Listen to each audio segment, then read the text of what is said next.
जय भवानी, जय शिवाजी। मित्रों, आज एक पुण्य आत्मा, महान आत्मा, हम सबके परम आदर्श शिव छत्रपति शिवाजी महाराज की 341वीं पुण्यतिथि है। सन 1680 में 3 अप्रैल को श्री शिव छत्रपति शिवाजी महाराज ने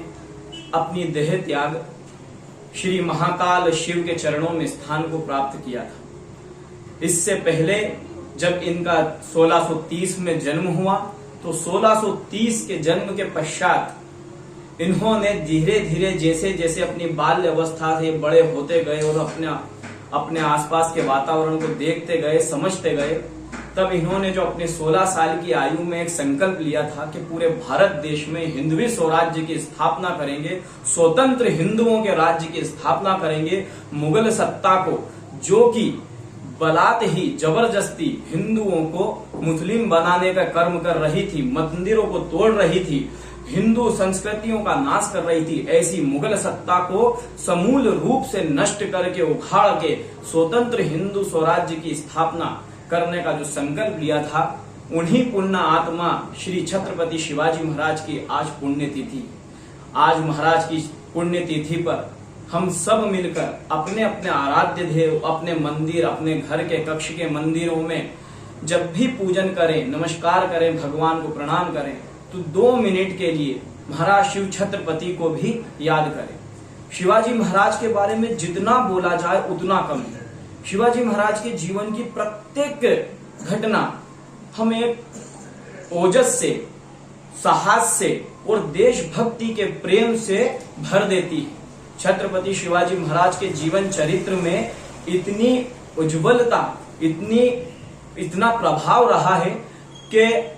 आज से पूर्व में होने वाले जितने भी महापुरुष हों, फिर चाहे वो झांसी की रानी हो, 1857 का गदर हो, वीर सावरकर हो, श्री डॉक्टर केशवराव बलिराम हेडगेवार हो, चाहे भगत सिंह हो, अन्य अनायक ना जाने कितने वीर योद्धा वीरांगनाओं ने श्री छत्रपति शिवाजी महाराज के जीवन चरित्र से ही प्रेरणा लेके अपने भारत माता के लिए अपना सर्वस्व अर्पण कर दिया। और आज भी छत्रपति शिवाजी महाराज एक ऐसे राजा के रूप में प्रत्येक हिंदूवादी, राष्ट्रवादी, राष्ट्र से प्रेम करने वाले, अपने हिंदुत्व से प्रेम करने वाले प्रत्येक व्यक्ति के लिए आज भी प्रेरणा स्रोत बने हुए हैं। यह एक घटना आपको बताना चाहूंगा। छत्रपति शिवाजी महाराज के जीवन चरित्र में एक घटना होती है। शिवाजी महाराज को एक बार स्वप्न में जगदम्बा के दर्शन हुए, और जब जगदम्बा के दर्शन हुए तो उस जगदम्बा ने, उस आदि शक्ति ने शिवाजी को स्वप्न में ये घोषित किया, यह कहा कि शिवा, मैंने तुझे 1 पीढ़ी का नहीं 27 पीढ़ियों का राजा बनाया है, तो आने वाली कई पीढ़ियों तक छत्रपति शिवाजी महाराज हमारे हिंदू हित वाले लोगों का, राष्ट्र का हित करने वाले का सदैव प्रेरणा स्रोत बने रहेंगे। शिवाजी महाराज के जीवन चरित्र को प्रत्येक हिंदू को पढ़ना चाहिए, पढ़ के समझना चाहिए और अपनी योग्यता अनुसार उनके जीवन के चरित्र से अपने जीवन में वह पवित्रता, वह राष्ट्र प्रेम, वह देश प्रेम, वह हिंदुत्व के प्रति प्रेम, अपनी मान मर्यादा के प्रति जो प्रेम और समर्पण है, वह गुण हमें शिवाजी महाराज से सीखना चाहिए। चाहे कुशल राजा हो या कोई राजनीतिक करता हो, चाहे संगठन को गढ़ के संगठन द्वारा राष्ट्र हित करने वाला व्यक्ति हो, प्रत्येक व्यक्ति को शिवाजी महाराज का चरित्र व्यक्तिगत रूप से पढ़ना चाहिए। क्योंकि शिवाजी महाराज के जीवन चरित्र में इतनी अनेक घटनाएं भरी पड़ी हैं जो कि हमें प्रेरणा देती है, साहस देती है, राष्ट्र के प्रति एक अपना सच्चा कर्तव्य बोध समझाती है, कि जिसको हम कम शब्दों में 2, 5, 10 मिनट के वीडियो में बता नहीं सकते। अगर मैं 3 घंटे भी लगट शिवाजी महाराज के जीवन चरित्र पर आपको बोलूं, आपको बताऊं उनकी घटना, तो भी उनके जीवन चरित्र के कई महत्वपूर्ण पन्ने आपको बताने से मैं चूक जाऊंगा। इतने पन्ने उनके राष्ट्र प्रेम से भरे हुए हैं। छत्रपति शिवाजी महाराज के बाल्य अवस्था से ही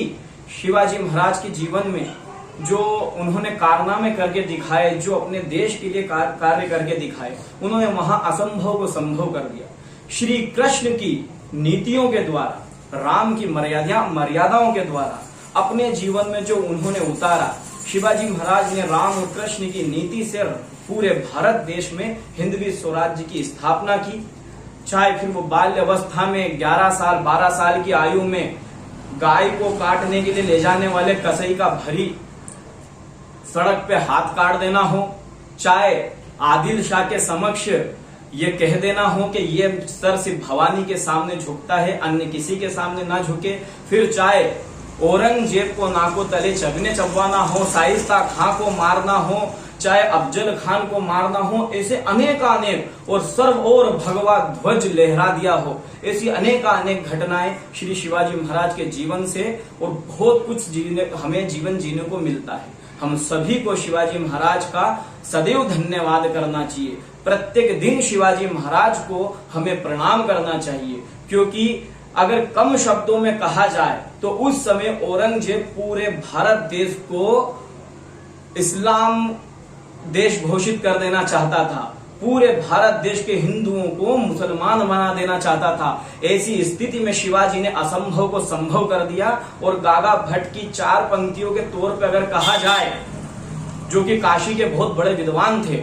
कि काशी की कला जाती, मथुरा में मस्जिद होती, शिवाजी ना होते तो सबकी सुन्नत होती। तो छत्रपति शिवाजी महाराज ने आज हमें हिंदू होने का गौरव प्राप्त कराया है। छत्रपति शिवाजी महाराज से प्रेरणा लेके हमें सदैव अपने राष्ट्र हित में कार्य करना चाहिए। और इस पुण्य पवित्र दिन श्री छत्रपति शिवाजी महाराज की पुण्य तिथि पर मैं कुछ पंक्तियों के साथ कुछ पंक्तियों को दोहराकर आप सब लोगों के समक्ष अपने शब्दों को विराम देता हूँ।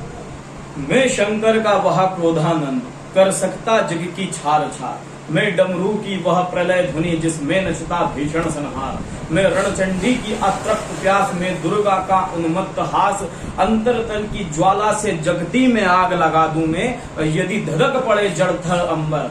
जड़ चेतन तो कैसा विश्व में, हिंदू तन मन हिंदू जीवन रग रग मेरा हिंदू परिचय। ओम काली, जय भवानी, जय शिवाजी।